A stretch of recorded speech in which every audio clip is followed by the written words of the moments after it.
Hello students. So this is our part 3 of Maxwell's equations.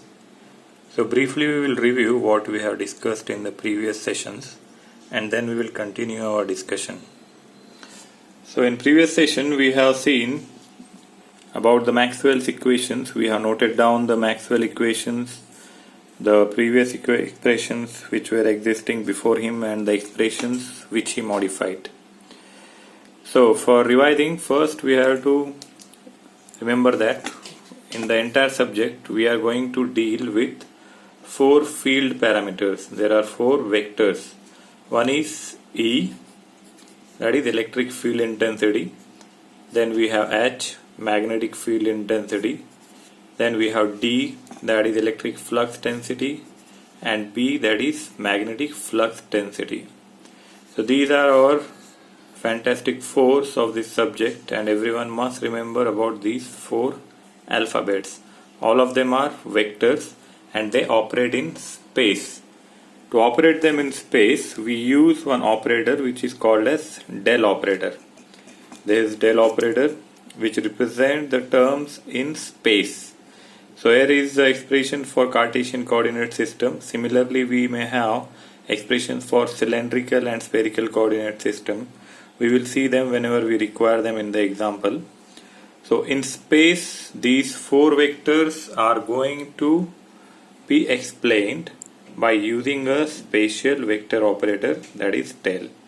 And by using this del operator, the entire expression is reduced by this single operator del. We are going to represent them into 2 forms. One is the curl, another one is the divergence.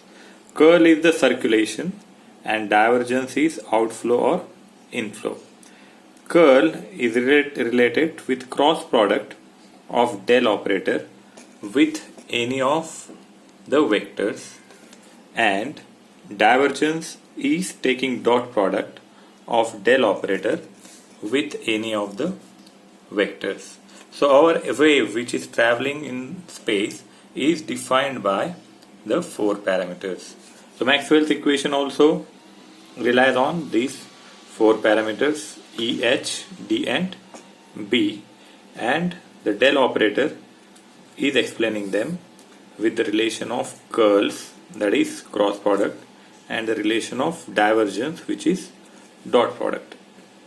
So we have seen in previous session that the second expression was only modified by the Maxwell, where he added dou d by dou t term, which we have discussed in detail, and we have derived it, and we have seen that it is called as displacement current density. The same session we will continue. Then we discussed about various densities to use in this subject. So we may have a single charge, there may be a complete queue of charges, that is line. So we are representing it with rho L, line charge density. Then we may have surface charge density, we may have volume charge density, we have current density, we have flux densities D and B. And we consider them as uniform charge distribution, that charges are distributed in uniform form. That means suppose if we have a medium and one side if there are more number of electrons and another side there are less electrons, that means this is non-uniform. So for mathematical purpose and for uniformity, we consider that charges are equally placed at every place of the surface, volume or line. It is called as uniform charge distribution. So we have also seen that how to remember so many types of densities. We will remember it by using a simple relation that any density is equal to cos or its creator by area or surface. So for more detail you can refer the previous video, and we have also seen this one we are going to require today. So say this is current density. Current density is created by current, so it is given by current by area. So surface is area here. So suppose if I want to find out what is the current density of this surface J, So current density is nothing but the amount of current, and amount of current is nothing but the amount of charges flowing in that particular region. So it will be given by the creator cos by surface area. So from this expression, if I want to find out the total current, so I have to take ds to LHS. So I will get di is equal to j dot ds, and for the whole current we have to take integration of RHS. So this one was our discussion. Then we have considered an example of a capacitor where we have a circuit consisting of capacitor.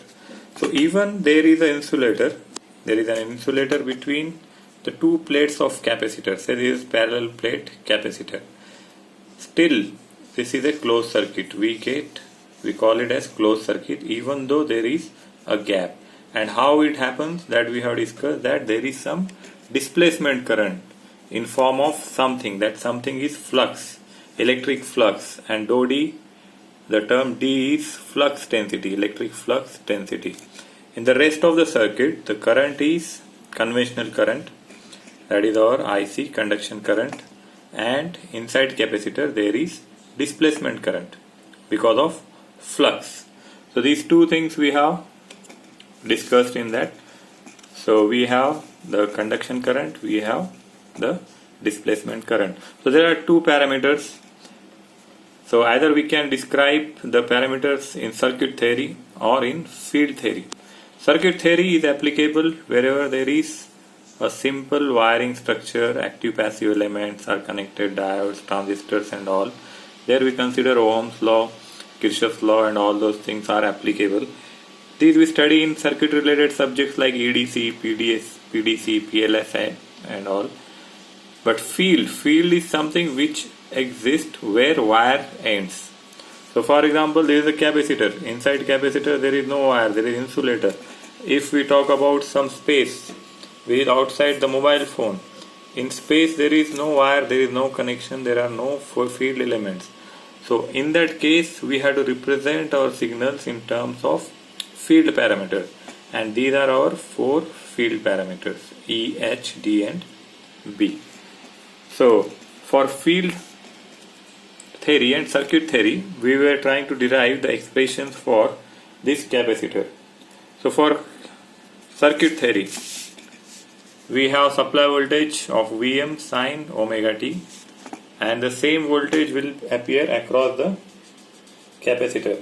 So in case 1, the capacitor voltage Vc will be equal to Vm sin omega t. So this one we had called as expression A, and the same expression we have to show by using the field theory. So say current across the particular capacitor by using circuit theory. It will be given by capacitance dV by dt. This is capacitance voltage, which is nothing but the supply voltage. It is given by Vm sin omega t, and the total current after simplifying this we get as C Vm omega cos omega t. In field theory, we have defined electric field intensity, which we get from the Coulomb's law. If you want to have a brief discussion about this, so if you remember the Coulomb's law, what is Coulomb's law? Coulomb's law gives relation between force between two charges. Say if there are two charges Q1, Q2 separated by some distance d, or say distance r, then the force between them is given by the product of charges, and it is inversely proportional to the square distance between them. And the electric field intensity is defined by force per charge. So these are the basic relations of electric field intensity and force from Coulomb's law. So here we will see the unit of electric field intensity, it is volts per meter, and the direction of electric field intensity is always from positive to negative. So if the distance between the capacitor is d, then we can write it as E is equal to V by M. Sorry, E is equal to Vc by D. Supply voltage is given by Vm sin omega t by D, and we have relation as D is equal to epsilon E. So we will come back to the expression of from Maxwell's. We have seen, say, we have to find out the current across capacitor, and that we have to see by using the field parameters. For field parameters, we have seen the relation between I, J and ds. What was that?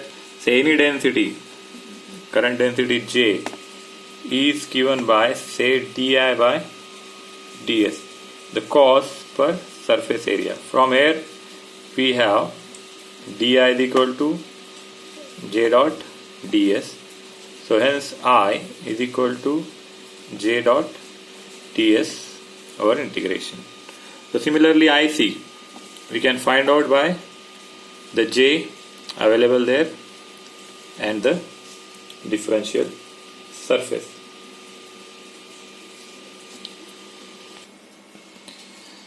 So for J is equal to dou d by dou t, that is our displacement current which exists inside the capacitor in terms of flux, because there is no direct flow of current, there is flow of flux. The current, the electron, they get converted into flux inside the capacitor, that is the field, and that is called as displacement current.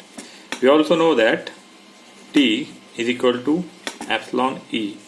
So this expression we can write it as J is equal to epsilon dou E by dou T. So electric field intensity we have seen, it is given by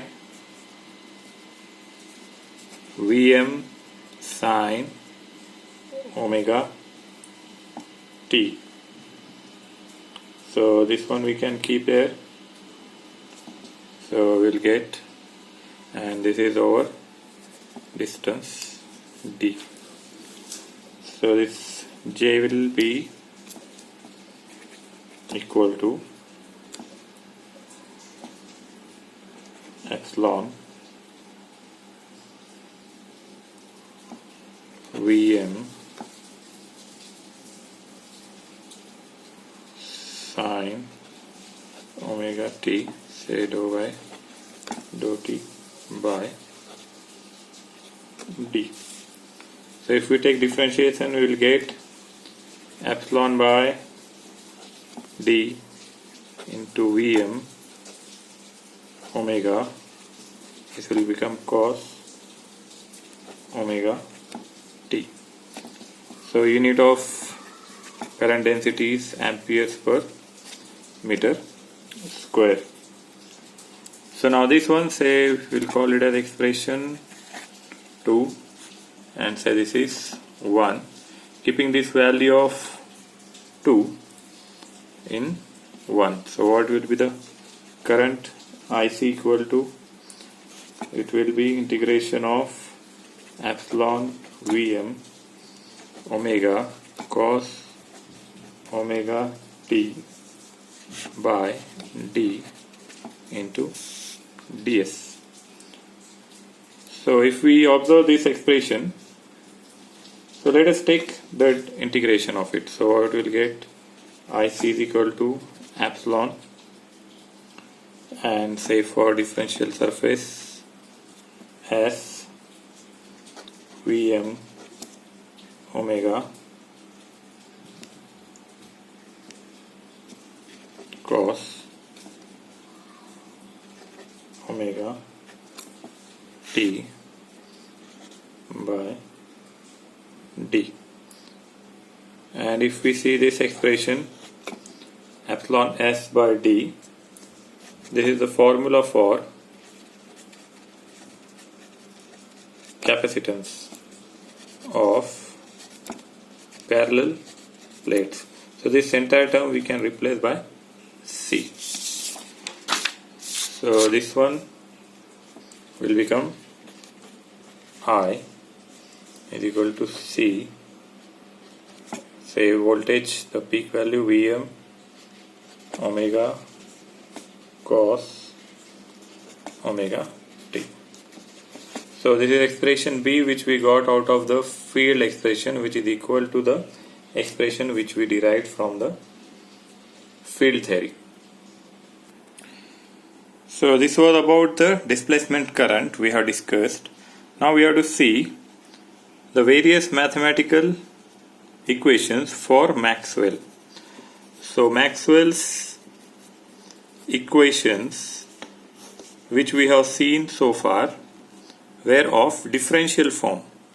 So we can describe them in two forms. One is the differential form, which one we have discussed, and second one is integral form. So from same differential expression we will see how to create the integral form. So first example what we discussed previously, that same one we will take, say curl of magnetic field intensity. So what is the expression for this? The differential expression is del cross H is equal to J plus dou D by dou D. So this is our differential expression for curl of magnetic field intensity.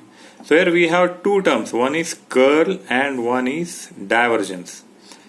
So what is curl? Curl, what we are saying is a circulation. Circulation may be of a single line. Suppose there is a current carrying conductor, for example. So this one is carrying the current. So according to right hand thumb rule, if current is going upwards, the direction of this field will be the direction of the curl of the fingers. So it will be like this. So these lines will be for H or B. So it will be circulating around the conductor. Magnetic field is rotating around this. So this is ultimately a line. So curl is mainly related with line. And what is divergence? For example, say divergence we have seen. So this is the divergence. It is going in all the directions. So it is a three-dimensional concept. In all dimensions it is related with volume. So when we talk about divergence, so it is not only in two directions, it is in all the directions, everywhere. So it is mainly related with volume. So what you have to remember here, the divergence is dot product of del. Dot product is related with the line, and the cross, the curl, is related with some volume concept. Now for these two, so what we have four parameters, E, H, D and B. We have one operator, del, right? So for this four alphabets, one operator, we take two operations, divergence or curl, dot product, divergence, cross product, curl. So related to them, these two, there are two theorems. One is Stokes theorem and another one is divergence theorem. So from D to divergence we have to remember, and the another one is related to curl. So related to curl we have Stokes theorem, related to divergence or dot product we have divergence theorem. Now we have to see why these are used. These are used to convert some kind of integration. For example, say we have a volume filled with charges, and for these volume charges we are talking about the outflow. So for this is volume charge density, say that is rho v dot dv. Now, and this one is equal to some surface integral. For example, say j dot ds. We have derived it earlier, that we will discuss. So one side is volume and one side is surface. So we use divergence theorem to convert volume charge density to surface charge density. So if suppose one side is volume charge, say here we are taking divergence. Divergence is related with some volume, say del dot f dot dv.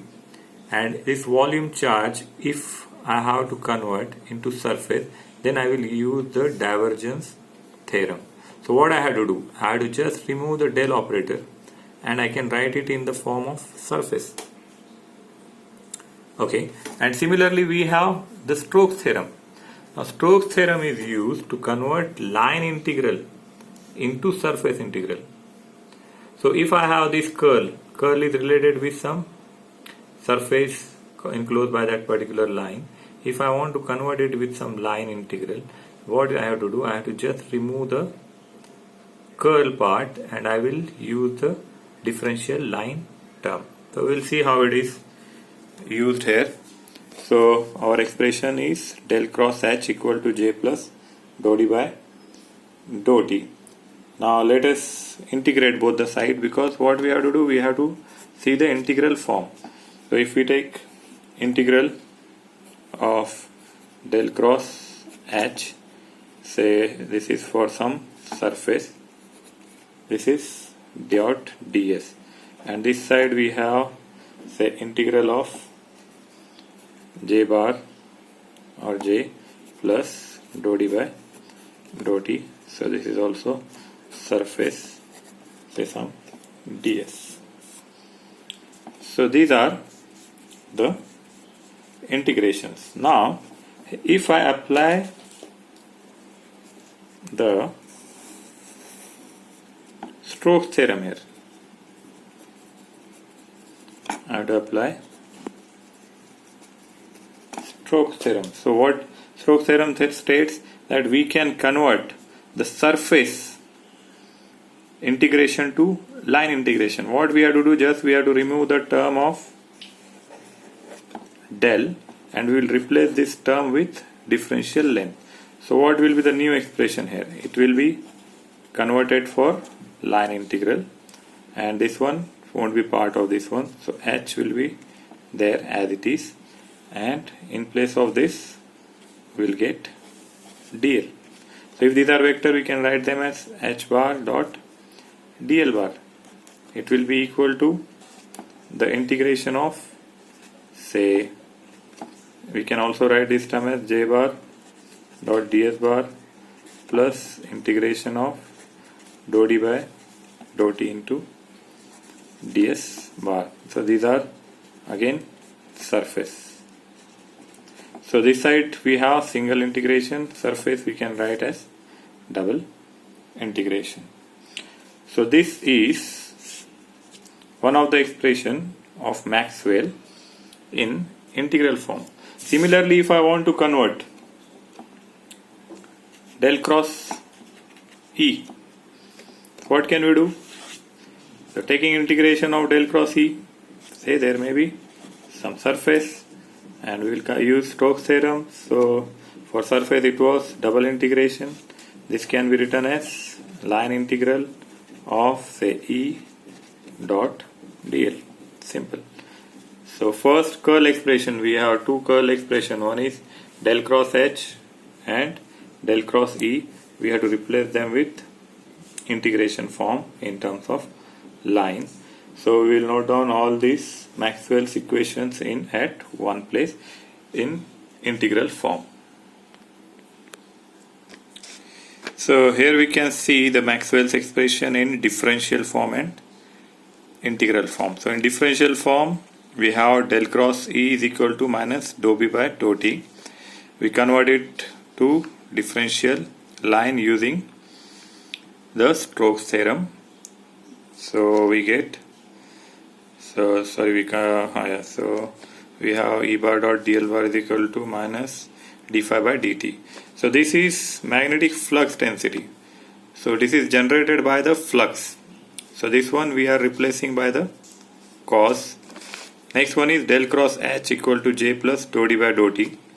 That we are writing with by using So we are converting this one to line integral, and this RHS also we are taking integration and we are writing it in terms of like this, and then we have del dot D is equal to rho V. Here we are using the divergence theorem because the dot product is related. In first two we used the Stokes theorem. So what we have to remember, for these two we have used Stokes theorem. Stokes theorem is related to curl, and dot or divergence is related with divergence theorem. So for these two we will use the divergence theorem. So this one we have to remember. So del dot D is equal to rho V.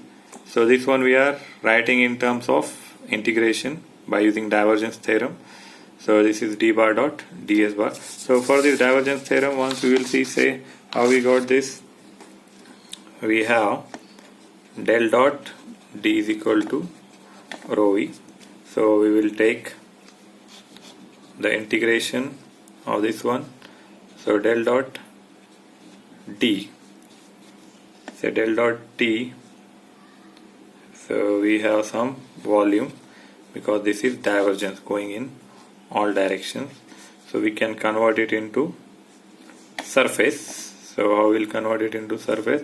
Simply we have to remove this del dot term, directly we will write d bar, and this one will be converted into surface. So this is divergence theorem. So here we can write it as del dot D in terms of surface integral. Rho V is volume charge density. So the creator of it is charge. And the fourth one is del dot B, which is equal to 0, and B bar dot ds bar is equal to 0. Now most common question which students get in mind is that why this del dot B is equal to 0. So for this we can have a few basics of magnets. The main reason behind it that there is no monopole. So if you have a magnet, say we have north pole, we have south pole, and if you try to cut this magnet into two pieces, so say I want to break it, and if I break it I will get two different pieces. Is it possible that I will get one north pole and one south pole separate? That is not possible. Along with this breaking, there will also breakage of the magnet poles. Again we will get new south and new north poles. So this will, if we cut it again in two pieces, again there will be formation of north south, south north, and like what. So if we keep on making pieces of the magnet, we are not going to get a single pole. We never get a single pole. So when we take the divergence or curl of the magnetic flux, because there is no single pole, we get the term 0. Either we take it integral or whatever, we get 0. And when we talk about the charges, charge, say Q, it emits the force lines in all the directions. So there is even if there is a single charge, a single charge, it can create the field lines all over. But in magnetic field there is no single concept. We cannot consider separate north pole or separate south pole. So that is the reason we get this term as 0. So here we get del dot B is equal to 0 and integral of B bar dot ds bar is equal to 0. We take bar when we consider them as vectors. So here suppose if we have, say, this magnet is there, and if we break them into pieces, so what will happen? Can we get single poles? No, we don't get. Suppose say we have one south pole, one north pole. If we make multiple pieces of them, still they does not become the monopoles. We get two poles, south and north, in all the cases. And for this third expression, del dot d is equal to rho v and integral of d bar dot ds bar is equal to q. This one we have seen in the Gauss law, second chapter. We will revise it in revision classes. So what are these expressions and to whom they belong, that one we will see once. So first expression, del cross E, it is related with Faraday.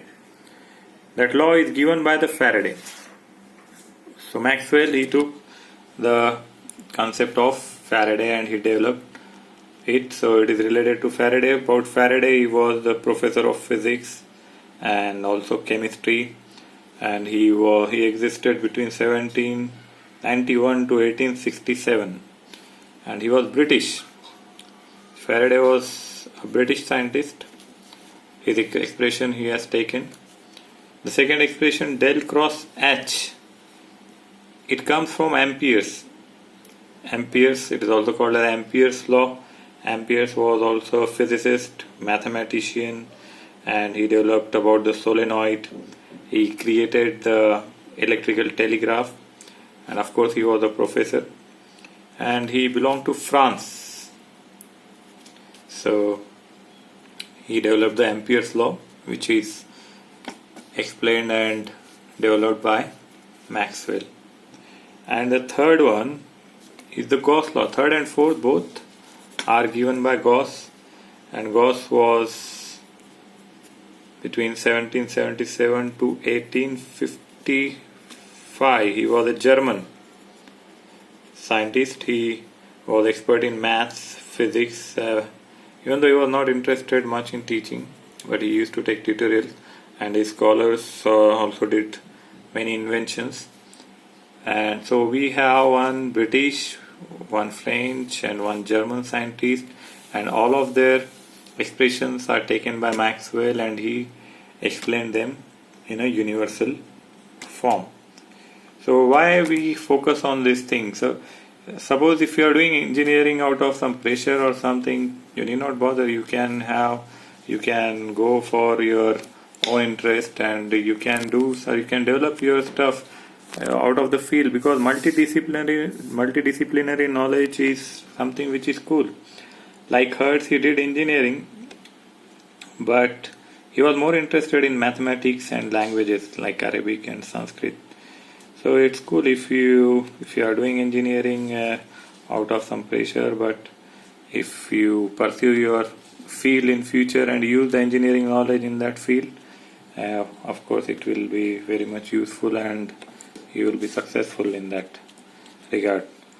So this is the concept of Maxwell expression in differential and integral form.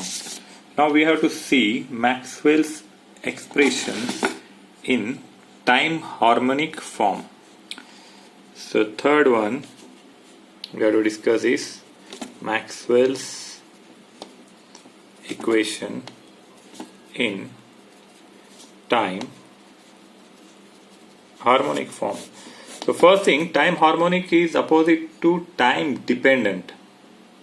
So previously we have seen the expression where the main term was related to dou by dou t with respect to time.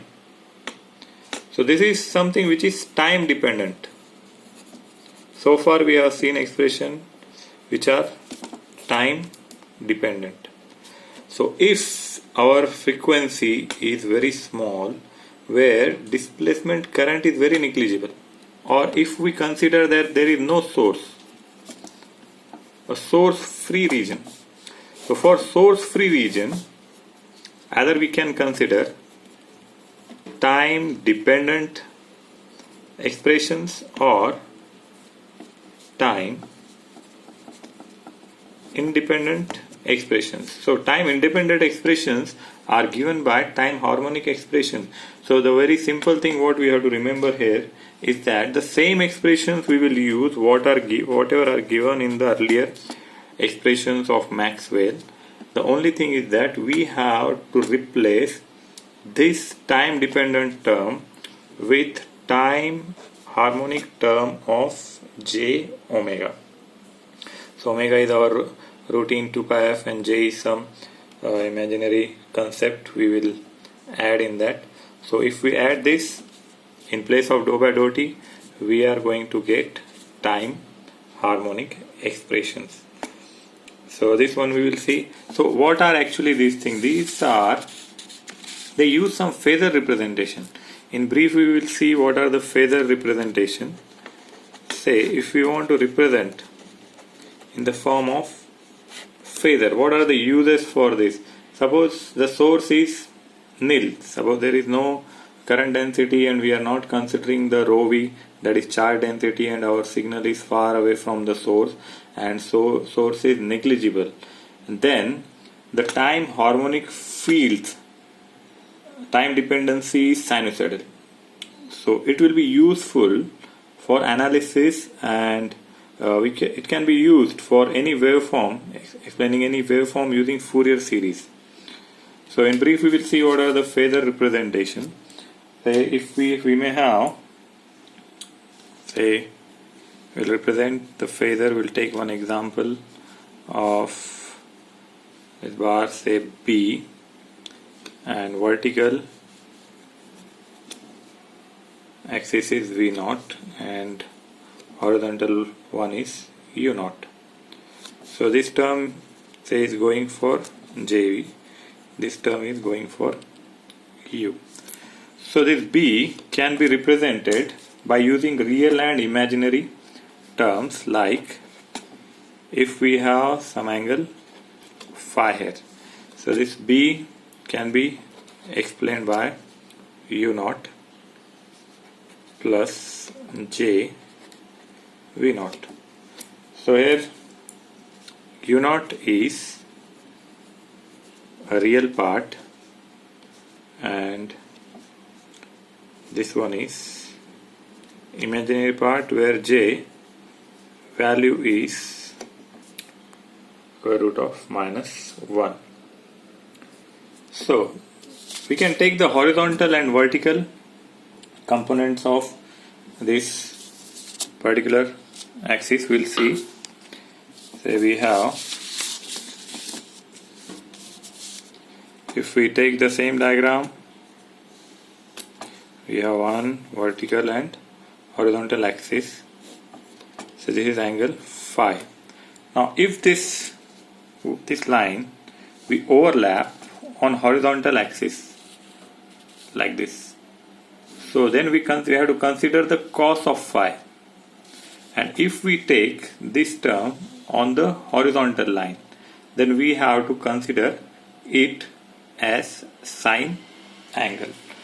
So if we overlap this one on this, so this one, say this is B, so this particular component will be called as B cos phi, and if we overlap this one on vertical line, say this one will term as B sine phi. So this signal say can be written as VE to the power J phi, where phi is nothing but omega t plus theta. So it can be written as B is equal to J P to the power J omega t plus theta. Further we can simplify it as B cos of omega t plus theta plus J B sine omega t plus theta. So this one is the cos term for horizontal component, and we have one vertical component for this particular thing. So now we will see, we'll just note down the expressions of Maxwell in time harmonic. So we will note down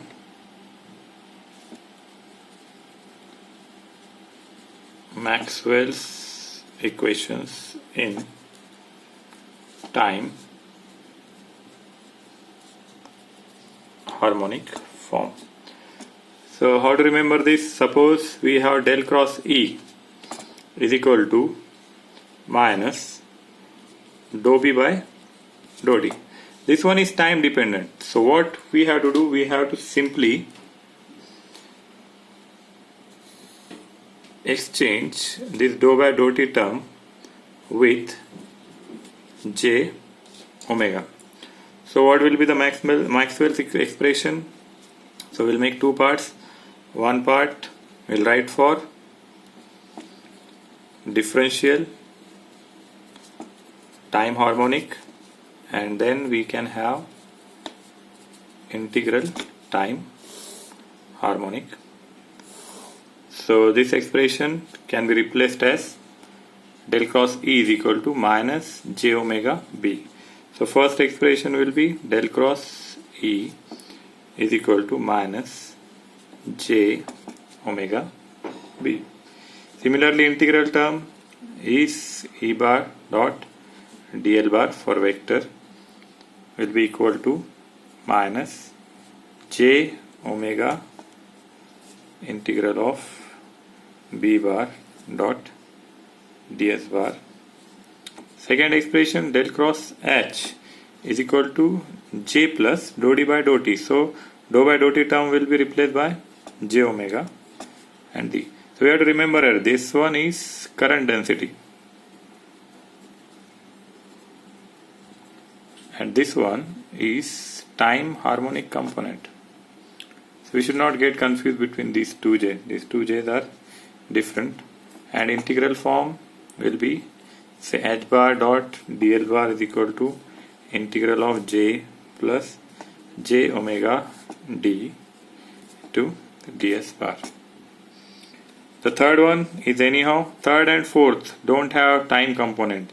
So del dot b is equal to 0 will be 0, third for this fourth one will be as it is, say b bar dot ds bar equal to 0. Third one don't have the component of time, so it will be as it is, del dot d is equal to rho v and d bar dot ds bar is equal to q or psi. So these two are same. There will be change only in these two things. So again, these expressions we can describe by considering source free.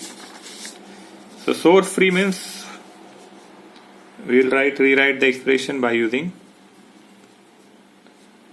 say, source free. Say we will write for both time dependent and time independent. So say first we'll write for source free time dependent expression. So first let us discuss what is source free. Source free, suppose we have some antenna, that is the source, and from there signals are going out. So we are not considering the source component. So if the antenna is a conductor and emitting out the signals, so the component related to current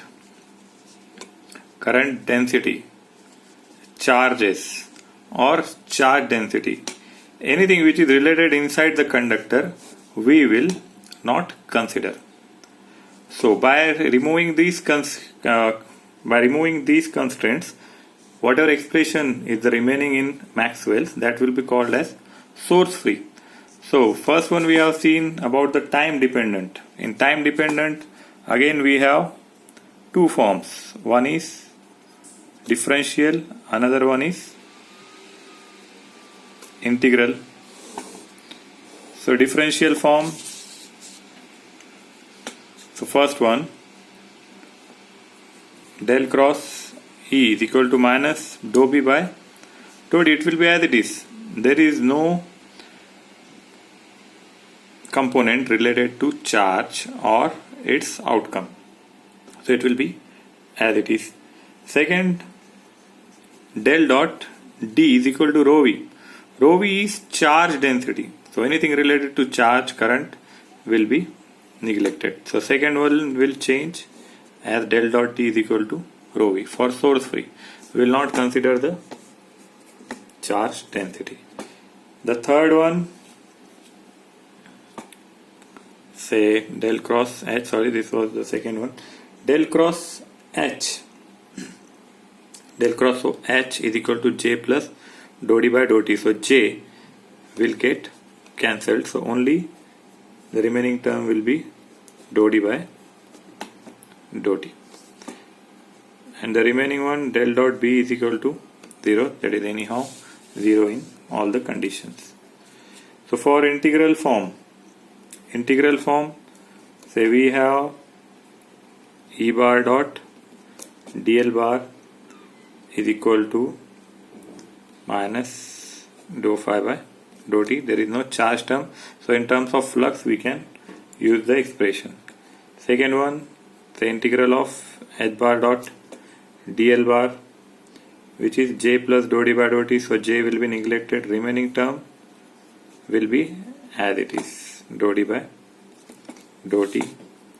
The third one, D bar dot ds bar is equal to Q. So Q will be converted as 0. That is related to charge. We'll consider it as 0. And the fourth one is anyhow it is 0. So these are source free, time dependent.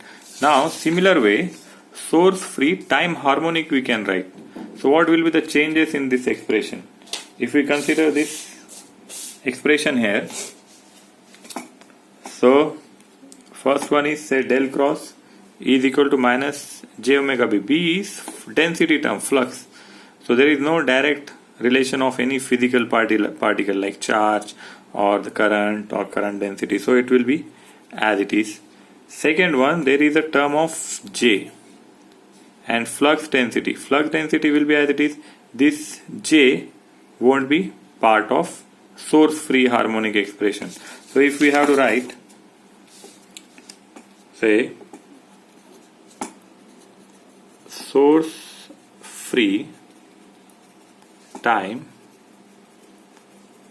harmonic expressions. So what we have to write? Say first one is del cross E is equal to minus j omega b. It will be as it is. Then del cross H equal to j will be removed. So it will be j omega d. And then third one, del dot D is equal to the rho v. So rho v will become 0. So it will be 0. The fourth one is anyhow 0 for all. So these are the differential expressions. Similarly, we can write here for integral form. So for integral form, we'll have E bar dot dl bar is equal to minus j omega b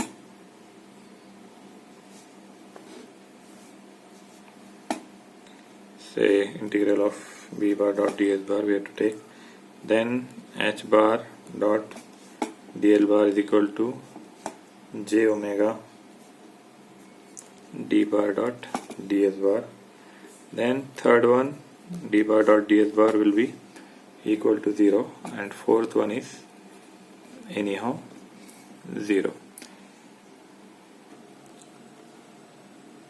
So now briefly we will discuss about the pointing vector. Pointing vector is given by say P bar or S bar. This is actually the product of electric field component and magnetic field component.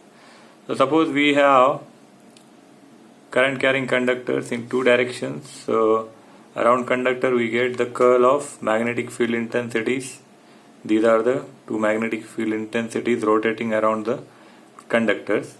And if we have two different charges, positive and negative, so the direction of electric field intensity will be from positive to negative.